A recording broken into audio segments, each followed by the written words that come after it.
जय शिवराय मित्रांनो. दख्खनचा राजा कुलदैवत ज्योतिबा देवाचं दर्शन घेऊन आम्ही निघालो ती किल्ले पन्हाळगडकडे. किल्ले पन्हाळगड हा कोल्हापूर शहरापासून जवळपास 20 ते 25 किलोमीटर अंतरावर आहे. किल्ले पन्हाळगडलाच जवळच असलेला किल्ले पावनगड देखील आहे, ज्यावर तुपाची विहीर एक आहे ते आपण पाहणार आहोत. किल्ले पन्हाळगडकडे जाताना उजव्या बाजूस वीररत्न शिवा काशीद यांची समाधी देखील आहे. शिवा काशीद जेव्हा पन्हाळ्याला सिद्धी जोहरचा वेढा पडला तेव्हा तो वेढा तब्बल 5 महिने होता, ज्यात युगपुरुष छत्रपती शिवाजी महाराज अडकले होते. अनेक प्रयत्न करून देखील बाहेर पडणे शक्य होत नव्हते.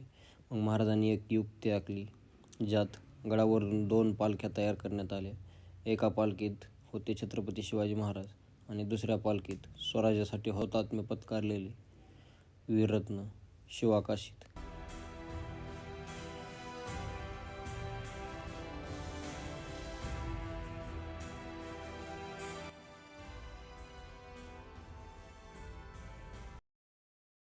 लोक माणूस आयुष्यभर कसा कसा जगला ते सांगतात, पर माझ्या बाबतीत लोक सांगतात की शिवा असा बिलंदर की शिवाजी राजाचं मारण मेला.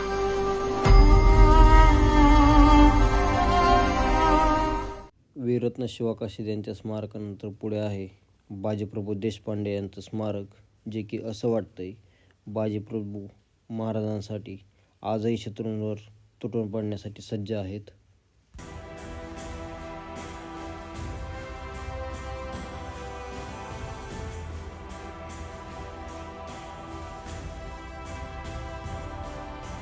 तर मी आता आलेलो आहे पन्हाळगड येथील एक ऐतिहासिक वास्तू म्हणजे सज्जाकोटी.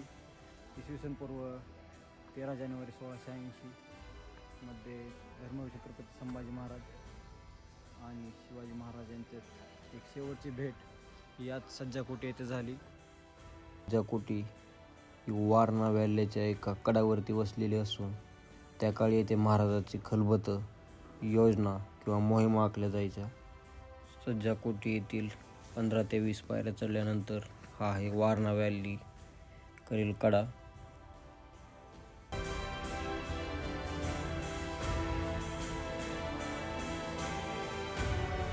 यानंतर समोर जी वास्तू आहे तो आहे 3 दरवाजा.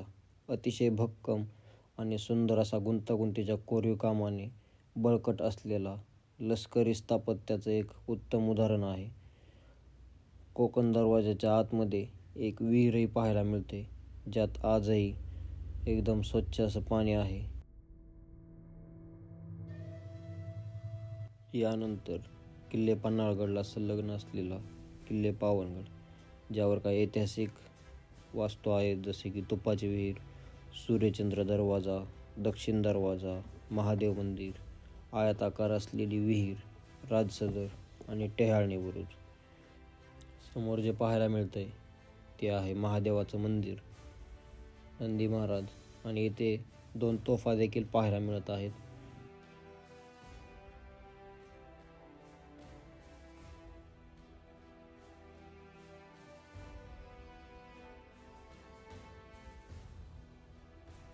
महादेवाच्या मंदिराच्या बाजूला असलेली समोर जी वास्तू आहे ती आहे तुपाची विहीर. यात त्या काळी तूप ठेवलं जायचं, जे की वर्षानुवर्षे यातच असायचं.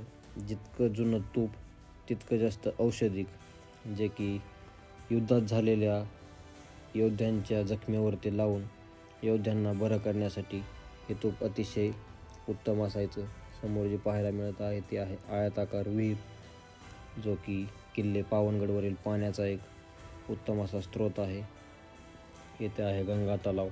हा अतिशय खोल असून यात पाणी देखील आहे पाहायला मिळतं.